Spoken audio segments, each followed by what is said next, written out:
Joining us is Frank Moretti. He's the head of Columbia University's Center for New Media Teaching and Learning.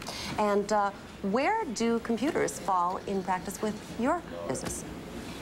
Well, computers are very important. I think the gentleman from Microsoft said that it's like 1908 in the car industry for PDAs and e-books. In the educational industry, it's like 1500, just after the invention of the printing press. And I think through public discourse and an interest in promoting the internet and the World Wide Web, I think the educational potential has, to some extent, been exaggerated without committing to the realization of that potential. What is the realization?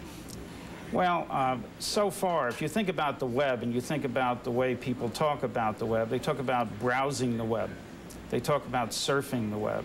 If you talk about the way people are described in their engagement with the web, they talk about hits on the web.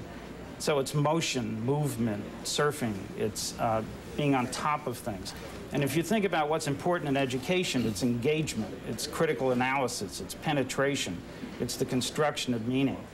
And so what hasn't happened is we haven't constructed the user tool set that the users of the web need in order to use it effectively educationally so that they can capture, manipulate, and then express their own meanings. Are you trying to capture the essence of a textbook, so to speak, bring it up to date and put it on a computer platform? Is that sort of the goal here? Well, we're trying to transcend the textbook. The textbook, in fact, was a narrative that sat on top of primary source information that historians contended with. And as the textbook market evolved, what it became was essentially an economic and political reconciliation so that it could cover the breadth of the market.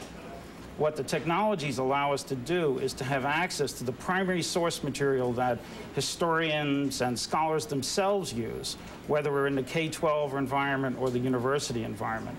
And a lot of our work has been devoted to providing direct access to that content, but in a meaningful and designed manner. Okay, now you say this is the end point, this is the goal. Mm-hmm. Where has society, education, business fallen short? Well, I think business has had an interest in maintaining, in a sense, that environment where you look, observe, click, and purchase. And I think that it's very important for educators to right now jump into the vacuum that I think exists in the development of the tool set for the user, the cognitive extensions of the students and the faculty that use the web. I think it's almost like a dirty little secret that most people have to publicly say that the web is an extraordinary educational innovation in itself. But in fact, when you ask faculty, well, how do you actually use the web? Often the answers are very limited. And I think it's because the technologies haven't been fully invented. And a lot of what we're doing at Columbia is, in effect, inventing those technologies, those cognitive prostheses, those extensions, those tools. And these would be PC-based. Do you think at some point they will rotate over to the handheld units like the ones that we were talking about earlier? Very possibly. As the handheld units evolve and their resolution increases and their capacities increase and they become shortwave connected so that it isn't a matter of just accessing the stored content, but the stored content that exists on servers all over the world. There should be seamless movement from a desktop computer or a wireless laptop to a PDA. There was a study done in the New York Times. We have an article here about it. That's generally, the bottom of it was essentially that people who read things on a computer versus in a book were, people who are reading the books were better able to retain and what they read rather than versus the computer. Are there things that can be done on that front to sort of enhance people's reading comprehension from computers? Well, I think we're in the middle of a cultural shift. I mean, we come with deep-seated roots in a past where we've learned to read in books. And I think to learn to read on screens is going to take a generation of experience. Mm-hmm.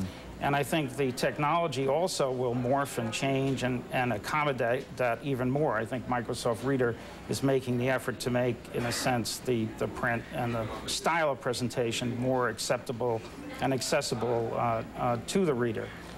So I think that we're in a transitional period. Many of the things we build, students do not use to read.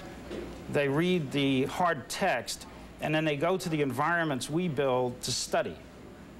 Is there a way of marrying that hard text to experience, things like video clips, historical documents and the like? And is anybody doing a good enough job of making that useful? Well, that's what we're working with. So, for instance, we've built a reading environment for King Lear, which involves 7 different video versions of about 15 scenes within the play, so that students instantly can see the way in which different dramaturgists have interpreted the play. In the case of some very complex scholarly articles about postmodern culture, we provide access to contemporary films and images from artists that, in fact, they would not have otherwise been able to see. They would have had to pick up the argument from the abstractions of the writer. Is Columbia doing this work with any of the textbook companies?